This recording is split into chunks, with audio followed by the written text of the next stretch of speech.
donde se trabaje para eso.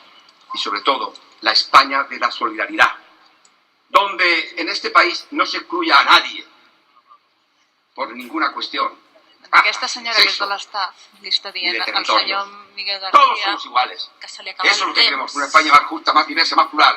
Y por eso vamos a trabajar. i que va malament de temps i, per tant, sembla que ¿Por el qué senyor tenemos que Miguel ganar las García, elecciones? Os lo he dicho. Porque expresident, tenemos que per dar un cert, de ejemplo de l'Hospitalet durant molt de regeneración temps, democrática. doncs no... Mirad, os voy a poner otro ejemplo de lo que algunos que no se la les llena veo. la boca de regeneración democrática. Aquí en esta ciudad tenemos un ejemplo clarísimo. El Partido Socialista tuvo 11 concejales, le faltaban 3 para mayoría absoluta.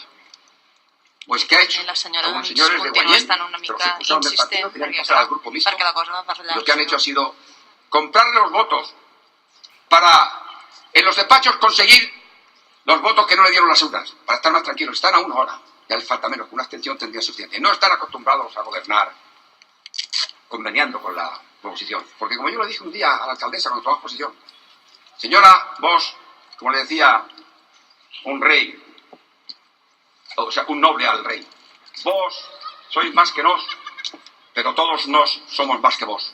Y nosotros somos todos más que ellos, porque tenemos más votos en la ciudad, porque la oposición tiene el triple de votos que ellos. No lo entienden, tienen el rodillo. Por eso no han tenido empacho a comprar con el dinero de los ciudadanos a 2 señores tránsfugas, transgrediendo el pacto que ellos mismos firmaron en el 2006 de regeneración democrática y sobre todo antitransfugismo. Tienen 2 señores ahí que no sepan qué servir, los han puesto adjuntos a concejales.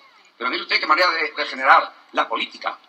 Tener 2 señores ahí que yo no sé para qué servir, supongo, para llevarles el botijo, ¿no? Porque para otra cosa no. Pero ¿sabe usted lo que significa llevarles el botijo a estos otros concejales que son los titulares de